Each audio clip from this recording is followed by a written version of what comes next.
Sejam todos bem-vindos a mais um episódio de Entre Balões e Quadros, da Black Company, o nosso clube de leitura de mangá, manhwa, quadrinhos e manhwa, onde toda semana nossa equipe irá trazer um bate-papo sobre um volume ou capítulos das mais variadas obras para debatermos de forma leve e descontraída. Os episódios de Entre Balões e Quadros estarão disponíveis todos os domingos ao meio-dia no Spotify e no YouTube. Não se esqueça de seguir a gente nas redes sociais e dar aquela ajudinha no engajamento. Eu sou Vitória Miller e quem está comigo aqui hoje é o Léo. Bom dia, boa tarde, boa noite. Meu nome é Léo. E se um dia eu critiquei o Takopi, eu não me lembro mais. E também o Pedro. Boa noite, bom dia, boa tarde. Vai depender do horário que você esteja nos ouvindo. É isso aí. Takopi não é culpado. A história inocentou ele. Ou será que não? No episódio de hoje, então, vamos debater o segundo e último volume do Pecado Original de Takopi, de Taizan 5 e publicado pela Panini. Vamos então só falar um resuminho da história de Takopi. Takopi é um felício que vem ao planeta para espalhar a alegria. Ele faz de tudo para recuperar o sorriso de Shizuka, a garota que o salvou. Mas as circunstâncias em que ela vive são impressionantes. Algo que o inocente Takopi jamais seria capaz de imaginar. Qual será o pecado que ele vai cometer por simplesmente desejar que ela sorrisse? Como a gente já falou semana passada, vamos dar um alerta de Guts. E a obra de Taizan 5 fala de temas extremamente delicados como suicídio, bullying, violência doméstica e abuso de menores, que podem ser assuntos delicados para alguns ouvintes. Então, para começar nosso debate, eu queria dar uma recapitulação e perguntar para vocês o que vocês acharam do segundo volume de Takopi. Bom, eu achei que o segundo capítulo, ele, além dele concluir a história, né, e explicar as pontas soltas, ele vai te deixando com pontas soltas e você vai se perguntando, será que ele vai explicar alguma coisa? Vai acabar com plot twist? O que vai acontecer? E aí você vai vendo que a história no final ficou bem amarrada e é eita atrás de vixe, cada momento, cada mergulho um flash, né? Como se diz. O que eu acho do segundo volume, eu acho que o Taizan 5, ele é o rei de fazer plot twist em obras curtas. Esse cara é maluco, velho. E é surreal o quão bom ele conseguiu fazer uma obra com uma extensão tão baixa assim. Achei incrível.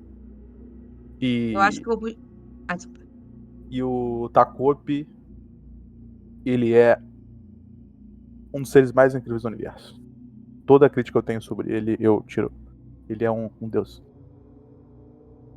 Então, eu vou puxar esse gancho para vocês, que eu achei assim, que eu reli, né? Porque eu já tinha lido O Pecado de Takopi e eu tinha esquecido do grande plot. E quando eu reli, eu disse, meu Deus, tudo isso é perfeito, não imaginava.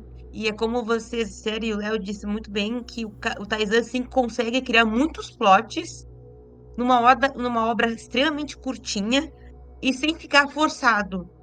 Eu acho que isso é muito importante, porque poderia ficar extremamente forçado e, ai meu Deus, muitas coisas acontecendo ao mesmo tempo. Mas faz todo sentido dentro da obra.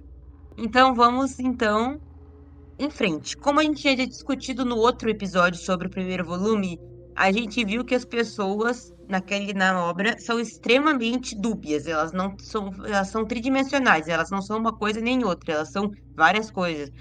E eu fiquei com um certo rancinho da Shizuka, porque eu tava assistindo o pena dela no início, mas a gente vai vendo que ela é extremamente manipuladora ao longo da obra como um todo. Não sei se vocês querem. Principalmente com a Azuma, que tá ali bem bobão e apaixonado.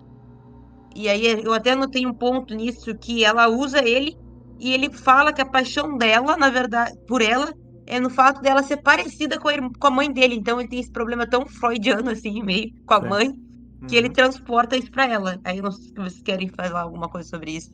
É o Cara, famoso complexo de Édipo. sim, exatamente. Eu acho que tem essa parte também. E a parte sobre. Além dessa parte freudiana que é bem interessante esse trabalho em relação a isso. Eu gostei também. Assim, gostei não, né? Achei o bom jeito que o Tarzan trabalhou a parte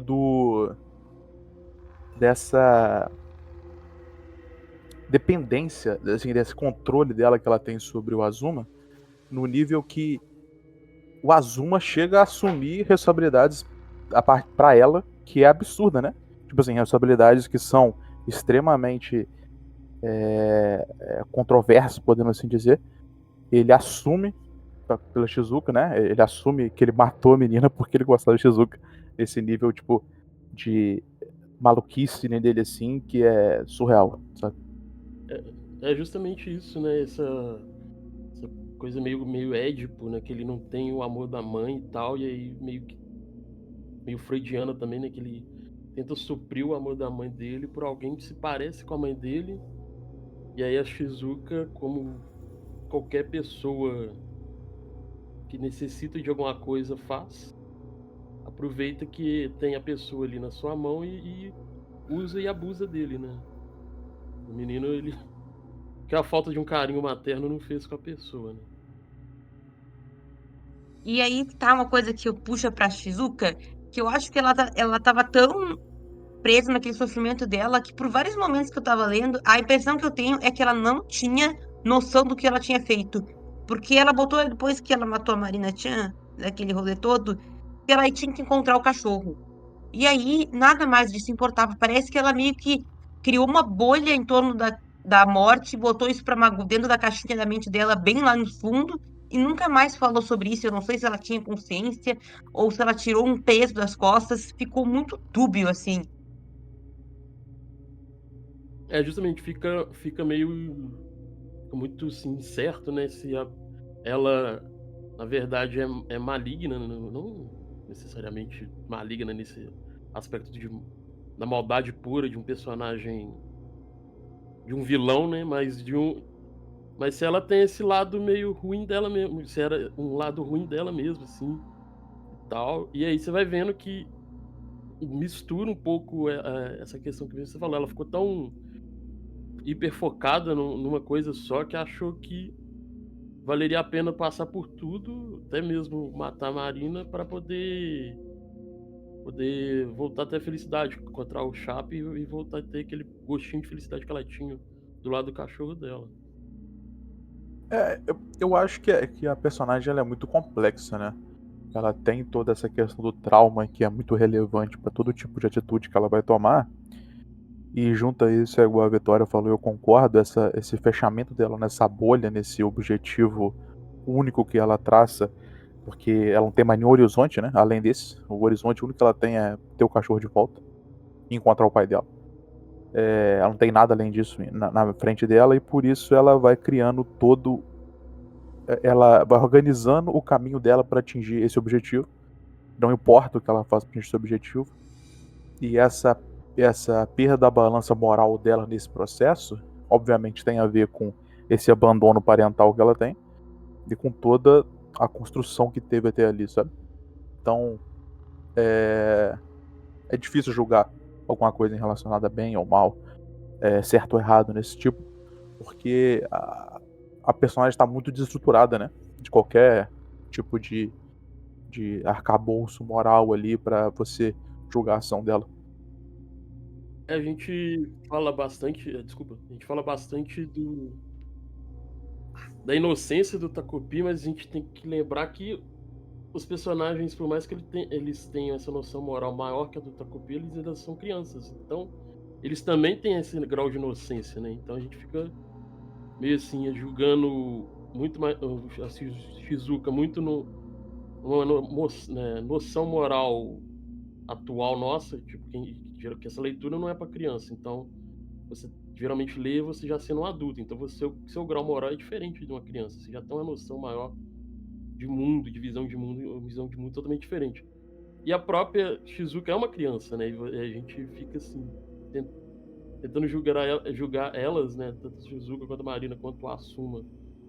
Mas as ações morais, com certeza, são ruins, mas tipo, eles são crianças. Então, também não tem noção do que é certo ou errado, apesar de ter mais noção da vida do que o Takopi, no caso. Não, e essa coisa da inocência dela, tu vê que ela quer.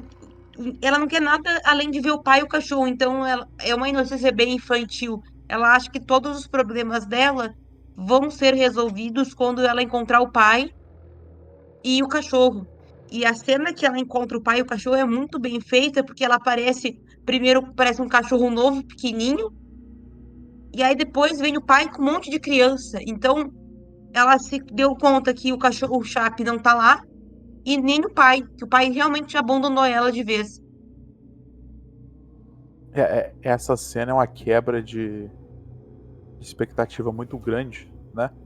Porque além do choque, né, que ela toma, é muito doido porque é como se todas as ações dela tomassem que ela fez, né, que ela tomou, a atitude que ela tomou até ali pra chegar naquele momento de sacrificar o Azuma no processo, meio que não valeu de nada, né?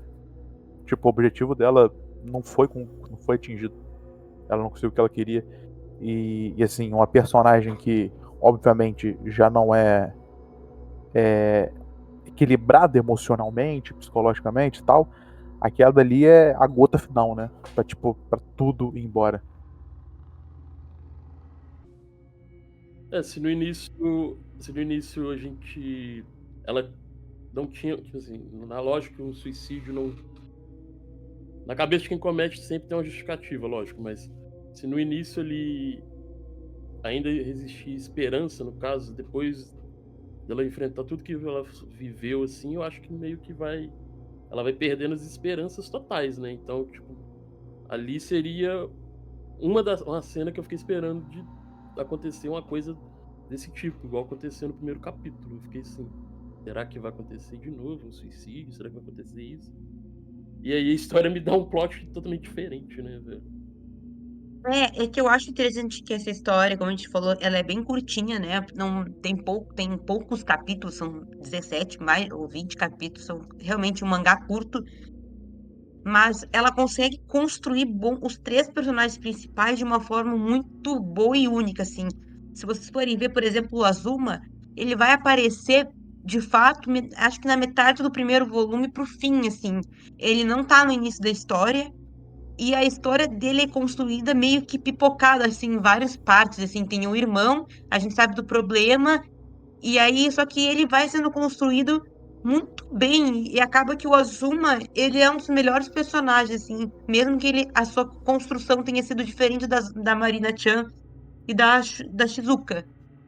O próprio irmão dele, que é bem coadjuvante também, ele é um bom ponto ali, porque ele é uma figura é uma das poucas figuras de mais idade, assim, ainda mais, mesmo que ele seja um adolescente, um jovem adulto, assim, mas que é uma figura boa.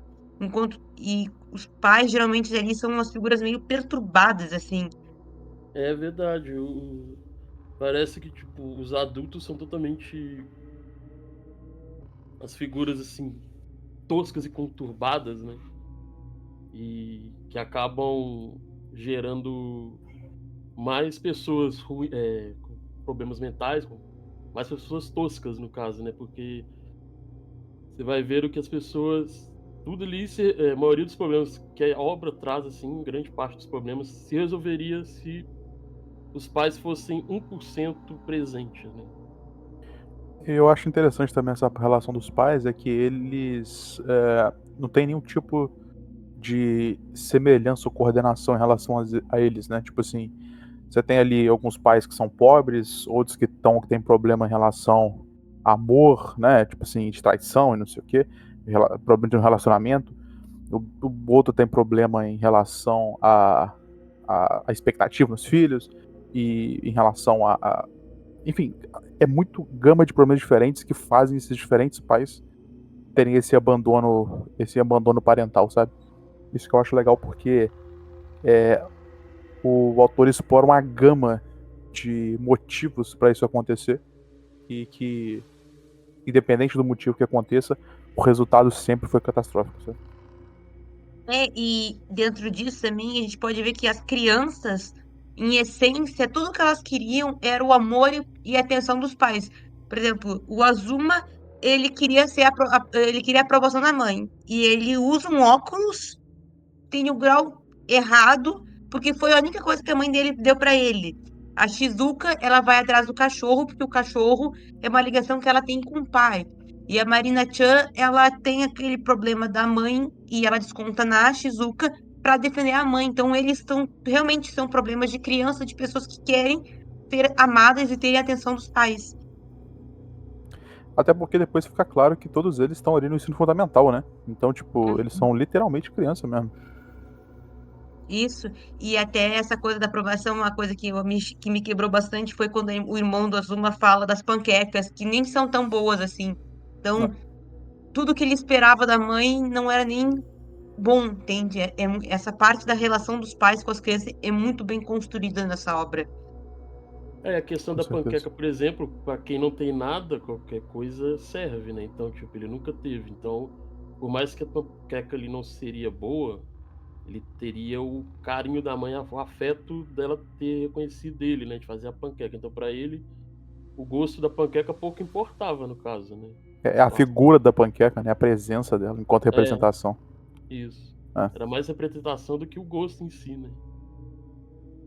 Não, e quando o irmão dele fala, me deu a sensação que o irmão dele fala assim, ah, não é tão boa, mas ele sempre teve a panqueca. Não é só o gosto da panqueca que ele quer a preocupação da mãe com a panqueca, sabe? E quando ele ganha da mãe, é tipo, quando ela realmente desistiu dele, de fato. E eu acho isso que dói muito, sabe? Ela dá o que ele sempre quis, quando ela desistiu de fato dele. Então faz o que tu quer e tu não vai ser seu irmão mesmo. É, e aí eu parei pra analisar a questão do óculos, né? Tipo, eu também enfrentei um caso assim, não parecido, né? Lógico, dá bem, graças a Deus. Mas na questão de escola, eu comecei a ir mal na escola por causa dos óculos. Primeiro foi quando eu comecei a usar óculos mesmo, que aí eu gostava de sentar atrás, mesmo não sendo assim da turma do fundão da bagunça, mas eu gostava de sentar no fundo. Geralmente eu sentava no fundo também porque eu chegava mais, não atrasado, né? Mas já, o pessoal já tinha ocupado as fileiras da frente. Então era geralmente onde sobrava, né, o local. E eu fui começando a cair de rendimento escolar porque eu não estava conseguindo enxergar. Aí eu fui descobrir que eu estava com miopia. E aí depois, minha piora de outro desempenho escolar por conta do uso da visão foi por causa disso também, que eu comecei a... O grau aumentou e eu não tinha ido ainda no oftalmologista, e depois que eu constatou que o grau aumentou, troquei os óculos e eu voltei a enxergar melhor. E aí eu fico pensando quanto o Azuma não foi prejudicado nessa questão dos óculos, né? Porque, querendo ou não, a falta de visão atrapalha na hora de estudar. Você que você está acostumado a enxergar de uma maneira e você passa a ter essa dificuldade de enxergar, até você se adaptar, demora, né? Eu não tinha pensado sobre essa ótica, acho bem interessante isso mesmo, que na verdade o presente da mãe dele poderia ser o que estava atrasando ele, assim, porque ele era um ótimo aluno, ele tinha notas boas, só que não era boa o suficiente para a mãe dele. E ele. E quando ele troca o óculos, né? Eu acho que funciona até como uma representação que. Tipo, a aceitação da mãe não é mais importante assim pra ele, sabe? Não faz a diferença que fazia. Sabe? Exatamente. E Ele aí, pegar o óculos do irmão que o irmão deu pra ele, pegando o último salário que ele tinha enquanto fazia lá aquele trabalho de meio período, é a representação que, tipo, não importa mais o que a mãe dele acha, o que ela pensa e a aprovação dela, né? que ele se libertou, assim. Tanto é que isso é logo depois que ele conta pro irmão que ele fez, e aí ele tá meio que já estão julgando, dá a entender que já tá meio que sendo julgado o caso da Marina Chancellor. Então foi que depois ele vai encontrar o Takopi e entregar a câmera, né? Que é aí a cena que a gente vai entender, que a gente. Eu admito que quando ele entrega a câmera pro Takopi, eu achei meio perdido, que eu não tava lembrando de onde é que ele tinha se tirado aquela câmera. Mas daí eu me lembrei.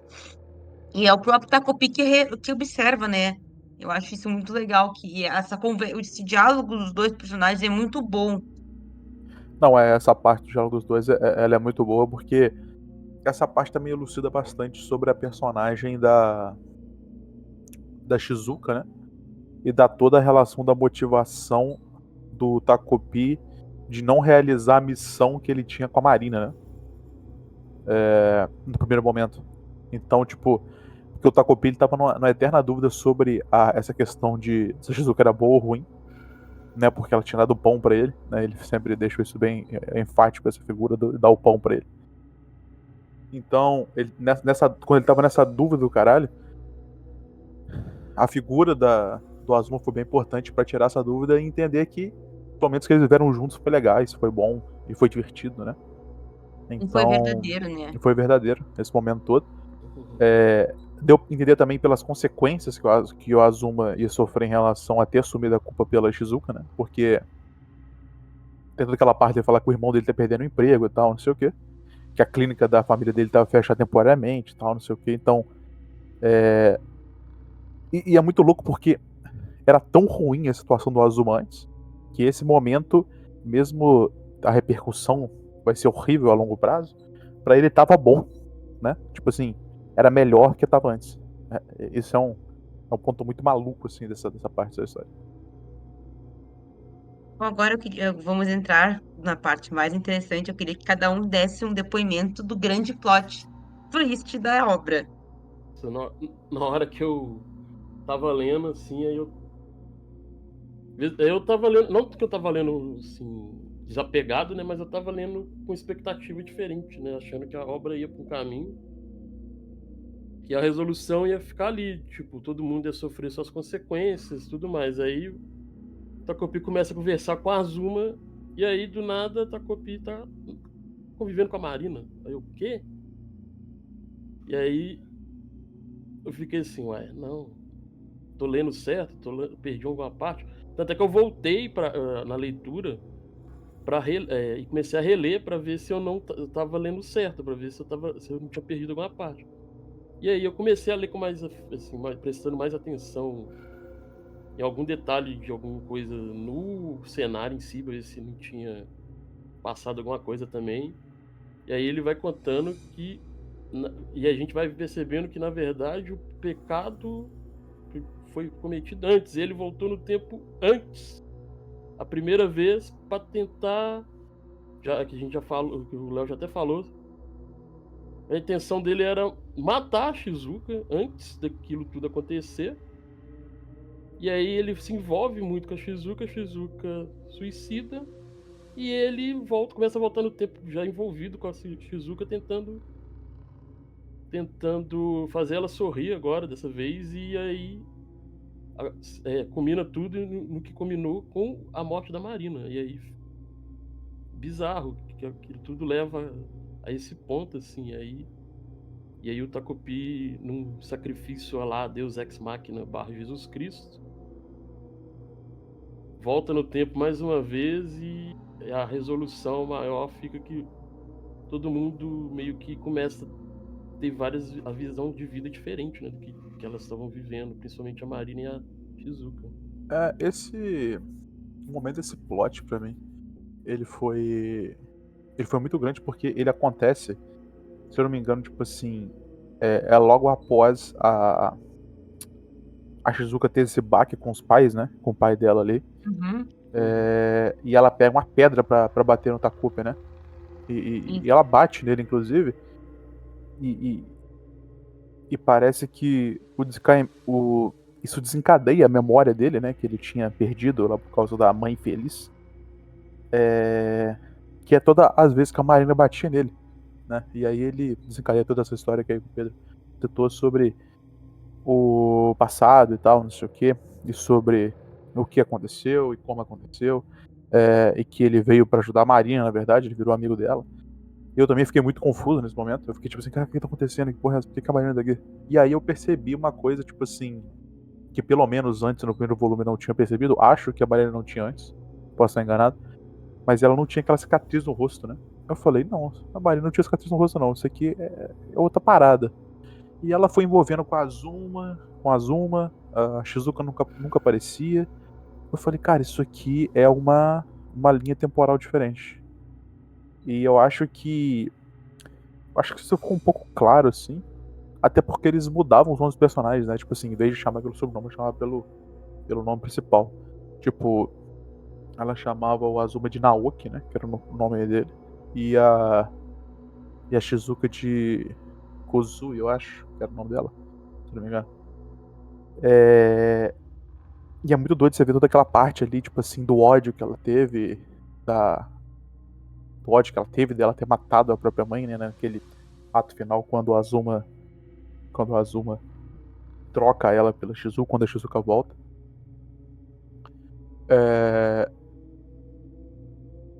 E os diferentes saltos temporais. E os diferentes saltos temporais que tem na obra, nesse período, eu acho que é bem legal. Assim, tipo assim, em relação a que você entender que, por exemplo, ela tinha passado aquele período da infância, foi para um período da juventude, depois voltou para a infância de novo. E o período da Shizuka inteiro, né? Sobre a Shizuka, quando ele encontra a Shizuka e tem que matar ela, né? E que ele pega o relógio lá e volta no tempo e tal, não sei o que, e a memória dele é apagada. Essa lembrar da memória deles pra um bicho é muito louco, né? Porque é muito peso pra um bicho tão idiota igual o Takopi você dá pra ele a função de decidir quem tá certo e quem tá errado entre as duas, sabe? Entre a Marina e a Shizuka. E o peso é muito grande porque a Shizuka foi a única pessoa que deu um pão pra ele e a Marina dá um nome pra ele, né? Que ele tem o nome dele alienígena lá, fica chamando ele de saco de lixo e tem uma hora que chama ele de Takobi porque ela falou que era um nome muito idiota. Então, não sei, cara. Assim, o plot é muito massa, é muito maneiro. Ele quebra completamente a minha expectativa. E eu acho ele bom não só pela forma como ele foi feito, mas a condução dele todo o processo. Porque muito japonês, em muitas obras, adora brincar com viagem no tempo, cara. Adora fazer isso. E geralmente eles fazem merda. E é surreal em quão poucos capítulos o Taizan 5 consegue trabalhar isso, trabalhar de uma forma sem deixar nenhuma ponta solta, trabalhar de uma forma concisa, direta e muito impactante, sabe? Eu gostei bastante. Eu acho que falando nisso que tu falou, eu tenho a impressão que ele brinca com o tempo. Uma coisa que me tinha me passado no início é o tempo ali, ele consegue voltar no tempo, mas ele não consegue mudar a linha temporal em que ele está. Porque quando ele volta lá no início com a Shizuka e tenta salvar o Chapi, ele nunca consegue. Ele tentou mais 100 vezes, mas a Marina sempre chegava de algum jeito no cachorro e na Shizuka. Então, parte do ponto que ele consegue voltar no tempo, mas ele não consegue alterar a linha temporal. Então, como tu falou da cicatriz, então realmente a Shizuka do início é de uma linha, de uma dimensão, de um paralelo, como vocês quiserem falar, e a Marina Chan do futuro é outra. É, Elas não são da mesma linha temporal, elas são de outros possíveis universos diferentes. Estão sempre relacionadas, os três estão sempre se relacionando entre si. Tanto é que a Shizuka da linha temporal do futuro, ela foi embora. Ela é transferida de volta, então pode ser que ela tenha ido embora morar com o pai. Então quer dizer que ela tem uma certa ligação com o pai. Então, eu entendo que ele não consegue alterar a linha temporal em que ele está. Ele consegue viajar entre linhas do tempo, mas não consegue alterar. só que é muito legal porque tem coisas que permanecem entre as linhas temporais, né? Tipo, Uhum, por exemplo, nas duas o Azuma gosta da Shizuka. da Shizuka. Ah, nas duas, a Marina, quando criança, bulina a Shizuka, né? Tanto que ela fala na linha temporal dela que ela devia ter matado a Shizuka quando a Shizuka no ensino fundamental. Então, tem coisas que se coincidem, mas sim, eu também concordo contigo, elas são independentes, sim. Uma pegada meio, assim, meio Dragon Ball, né? Na saga do céu ali, que o futuro do Trunks não. A resolução do passado não afeta o futuro do Trunks. Então todo mundo que morreu no futuro do Trunks do futuro ainda permanece morto, não vai mudar. E só que o futuro do principal, da linha principal, foi alterada. Então eles vão ter paz e aí no caso de Takopi meio que isso, né? As resoluções vão valer para outra Shizuka e outra Marina, aparentemente, mas a linha temporal não foi desfeita, né? Parece que são 3 linhas, 4 linhas temporais diferentes, assim. Que tem um ponto de interseção, mas são paralelas. E eu não sei se vocês chegaram a ler ou ver Shingeki no Kyojin, que o Taizan faz uma referência clara, assim, muito a Attack on Titan. O primeiro episódio de Shingeki, o primeiro capítulo, se chama Para Você 2000 anos no futuro. Daí depois tem toda a explicação, tem um episódio sobre isso e tal. E o capítulo que ela tem 2 capítulos, que é o da Shizuka e da Marina, que é para você no ano de 2016 e para você no ano de 2022. Então, Sim. ele faz essa jogadinha assim que o em Shigeki teve também de viajar no tempo e de tentar mudar o passado, para tentar mudar o futuro através do passado. Então, é uma piadinha assim que ele faz no nome dos capítulos que eu achei bem legal assim. E é como vocês falaram mesmo, o Takopi, ele acaba sendo um personagem que muito simplório no início, que ele é muito sem nada, vazio, e aí ele começa a evoluir num ponto que tu compreende todas as ações que ele tem, todas são compreensíveis assim. E o interessante é que mesmo ele recobrando essa questão, essa consciência, entre aspas, né? E todas as ações dele vão se justificando ao longo dos episódios, dos capítulos, perdão. Ele não perde essa inocência no total, né? Ele ainda tem esse lado inocente, né? Tanto é que o sacrifício dele é muito por causa dessa inocência, dele achar que o mundo, que ele ainda pode ajudar o mundo de uma maneira que aí, no caso, acaba, em tese, no final, acaba sendo de uma grande ajuda o sacrifício dele. O que eu gosto também é que, tipo assim, a viagem no tempo pelo Tarzan é tão bem trabalhada que ela torna irônica e absurda a atitude do Takopi, né? Porque, tipo, o primeiro capítulo, ele resolve o problema que a Marina tinha. No primeiro capítulo, e mesmo não querendo, ele mata a Shizuka. Ele dá a corda que a Shizuka se enforca, que é o laço da amizade. E se tu pensar depois, ele, no volume 1 ainda, ele mata a Marina, que era quem ele devia ajudar na linha temporal que ele esquece. Então, tipo assim, óbvio, o esquecimento é uma parte muito importante nisso. Mas a atitude dele ser completamente o oposto do que ele deveria fazer torna o personagem, tipo assim.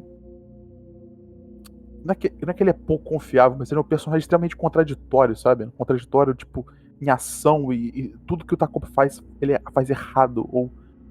Ou mesmo que a intenção dele seja boa, o resultado sempre é ruim, sabe?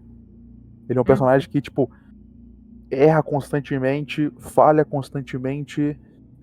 O processo que ele segue nunca é para um caminho bom, porque, diferente dos personagens que estão ali crianças, ele não sofreu nenhum tipo de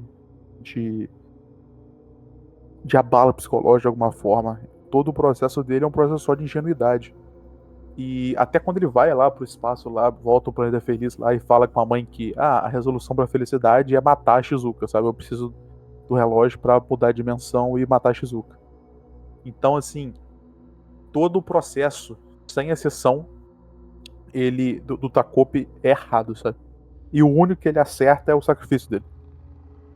E eu acho legal isso de ser errado, mas é errado, só que tu não consegue julgar ele, porque ele não tá fazendo o errado com maldade. Ele está fazendo errado por ser muito bom. É muito dúbio isso, estranho, porque ele não tem maldade no coração, ele não tem malícia, ele é um ser puro, assim, extremamente puro. Ele não, tanto é que ele volta para matar a Shizuka sem saber de fato o que é matar. Ele não sabe o que é matar. Ele viu que a Marina matou a mãe, mas ele não sabe o que é, ele não viu o ato em si. Ele não tem noção do que é o matar. Tanto é que quando ele chega, ela já tá morta. E a primeira vez que ele vai realmente se deparar com o ato de matar, que ele vai ver que é uma coisa ruim, que ele não gostou, é quando ele mata a Marina. Isso é o mais bizarro, assim. Definitivamente. Ele é um personagem muito único, assim, que ele é ingênuo, te dá raiva, e mesmo assim você consegue facilmente se compadecer dele, sabe? Na real, tu passa raiva com todo mundo, né? Tipo, começa, bah, eu gosto dessa menina. Aí, bah, não gosto mais dela, não. Agora eu gosto dele. Tu transita por todos os personagens, sentimento de amor e ódio, assim, ao mesmo tempo. Não, vocês resumiram bem, tipo, esse tipo de obra, você não pode nem se apegar tanto os personagens, porque você você muda de ideia muito fácil. Tipo, o engraçado dessa obra, não engraçado no sentido de cômico, né? Mas o interessante desse tipo de obra é justamente isso. Que assim como a vida, que você se propõe a ter várias opiniões, né? Como já diria o Raul Seixas, né? Do que ter aquela opinião formada sobre tudo, eu prefiro ser aquela metamorfose ambulante. Com a obra de Tocopi também você é meio que forçado a essa metamorfose ambulante, porque como vocês já elucidaram, já resumiram bem, a gente é meio que obrigado a gostar ou não de algum personagem, do mesmo personagem em determinados momentos. Você começa sentindo pena da Shizuka, em determinado momento você já tá com raiva dela e depois você entende ela do porquê que ela tá sendo manipuladora, mesmo não concordando com a manipulação dela. E o mesmo vale pro bullying que a Marina comete com a Shizuka, e com as aceitações do Azuma pelo que ele se gosta da Shizuka e tal. E você vê que a obra ela é muito mais densa, mesmo ela sendo curta. Ela não é uma obra simples, né? Não é uma obra simples, ela é uma obra muito mais densa do que ela aparenta ser. E todos os mundos, assim, o futuro, nenhum mundo parece que os problemas se resolvem, sabe? A Marina tá destinada, parece, a sempre a sofrer na mão dos pais. A gente não sabe o que que aconteceu com a Marina, com a Shizuka, mas ela foi embora. Então é meio depressivo nesse ponto de tu não ter esperança, sabe? De ver que os personagens estão meio que fadados a não sei, a ficar nesse rio de negação e negatividade, sabe? Talvez a Marina, até a Marina do ano de 2016, que é, que é morta, talvez tenha uma mãe que ame mais ela, porque tem aquela cena linda que a mãe pede pro Takopi voltar, né? Buscar a filha de volta, que é aquela não é filha dele, não é filha dela. Enquanto a mãe do futuro da Marina, ela é meio enfiou um vidro nos olhos da filha, sabe? Então, será que também não seria esse o final? Tipo, a mãe fica tão perdida nos pensamentos, que apesar de amar a Marina, ela não ia acabar se transformando nesse tipo de pessoa também, Talvez. seguindo a linha de É. 2016. E se eu não me engano, eu fiquei meio perdido nessa questão da Shizuka também, mas pelo que eu li, assim, parece que ela também cometeu o ato no.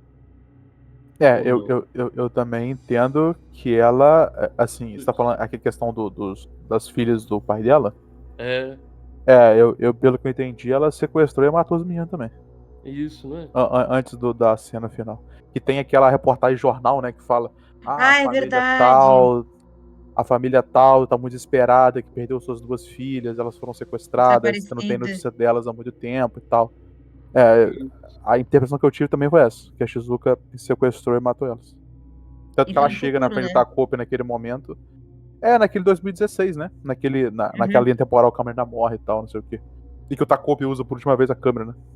Isso, E é, isso. bi- e é bizarro que essa cena que ela fala isso, esse jornal parece até meio perdido, porque é um balão só, É umas um letrinhas quadro, bem né? miúdas. É uns quadros, é um balãozinho pequeno assim, bem miúdo, as letrinhas pequenas e já troca. É. Então tu vê que a Marina, que ela chegou no ponto máximo, assim, e que isso talvez. Eu acredito fielmente que depois disso, realmente a Marina, a Shizuka ia se matar mesmo, assim, porque ela não tem nada que prenda ela a esse mundo, assim, porque ela olha que ponto chegou, ela pegou duas crianças e sequestrou. E aí, aí então vamos encaminhando agora mais pro fim, para falar o final de fato, o que que vocês interpretaram do final do o sacrifício e o pecado original do Takopi. Sim, numa questão tentando abstrair também e tentando fazer um comparativo com outras obras. E eu meio que vi ali o Takopi meio numa resolução meio Deus Ex Machina e meio Jesus Cristo, Aslan ali as Crônicas de Nárnia, em que o sacrifício dele, trazendo para a Bíblia, para o cristianismo, né? O pessoal acredita que sacrifício de Jesus Cristo trouxe a boa nova para muitas pessoas. Ele pagou com o pecado original, meio que acabou e tudo mais.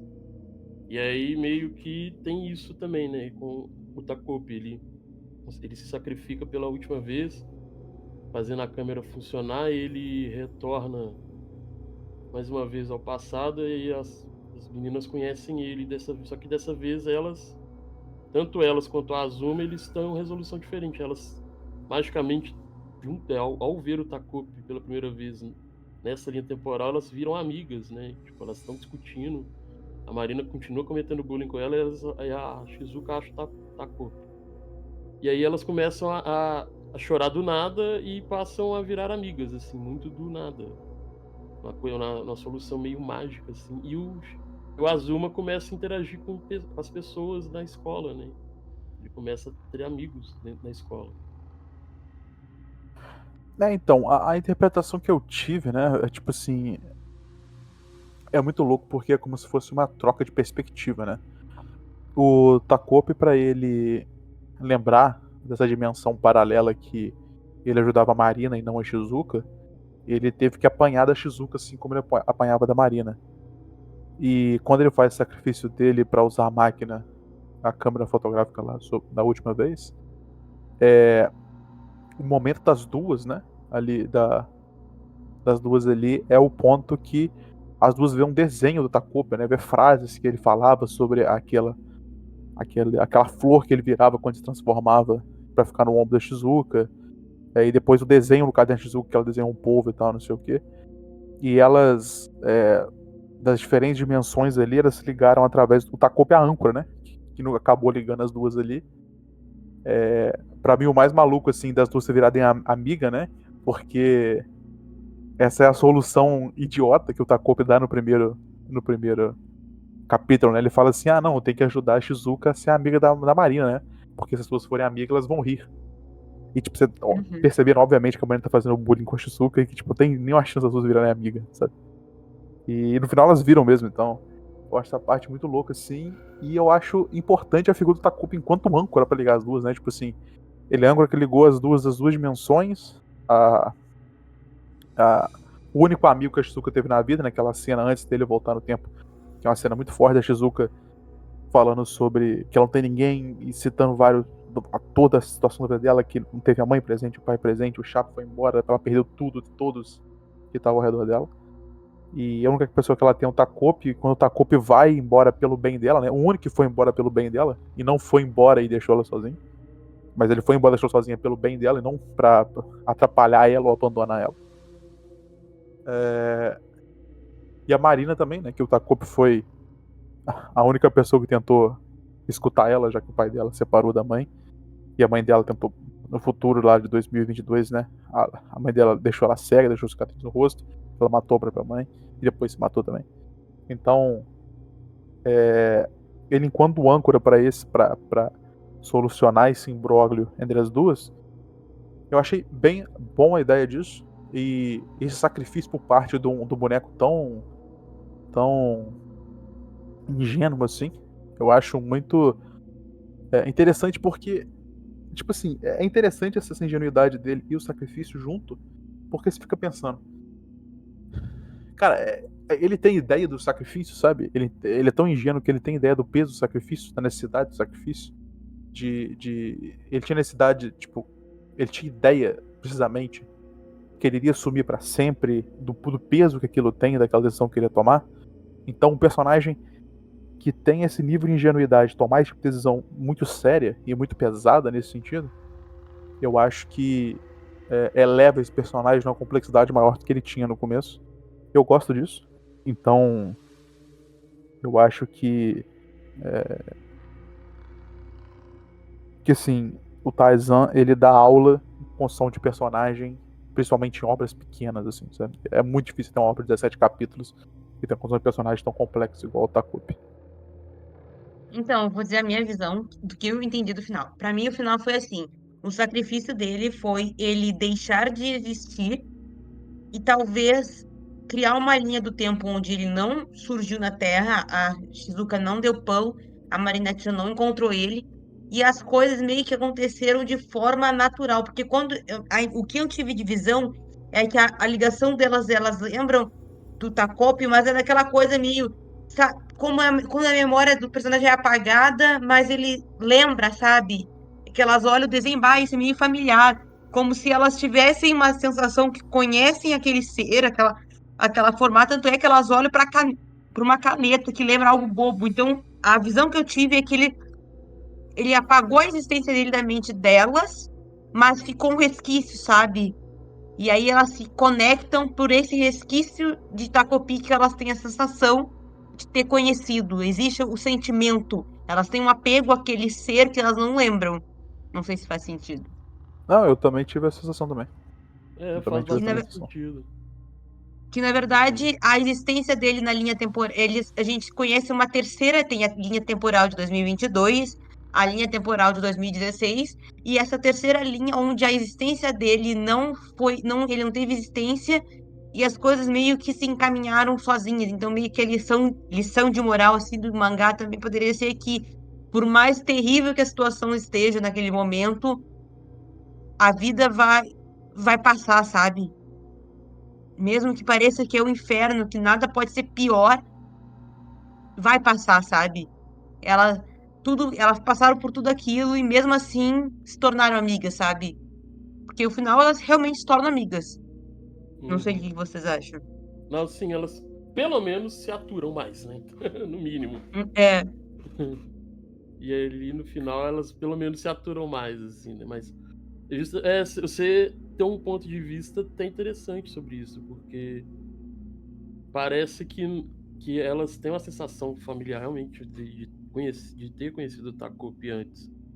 E fica naquela. E parece que ele entende, na verdade, que quanto ele menos interferir, será melhor pra todo mundo, no caso. Que por causa das interferências dele que foi piorando a situação. exatamente. Porque eu acho que talvez se não tivesse Takopi, não teria nada, sabe? Porque tudo aconteceu com ele.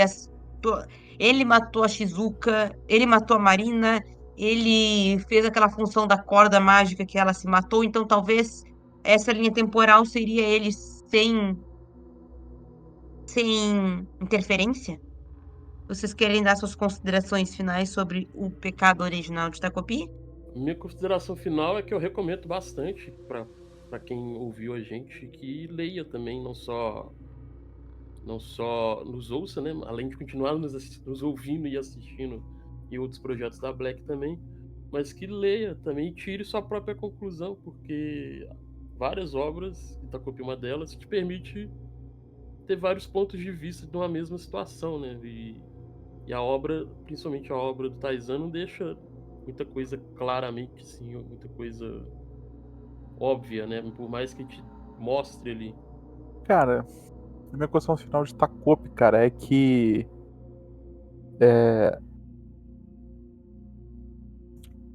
Deixa eu pensar, cara. O que eu vou falar? Mas eu acho que é alguma coisa em relação a que eu fico impressionado com a ideia de complexidade e tamanho da obra e ao mesmo tempo a, o nível de abordagem por parte do autor. Tipo, ele aborda diferentes temas em diferentes proporções.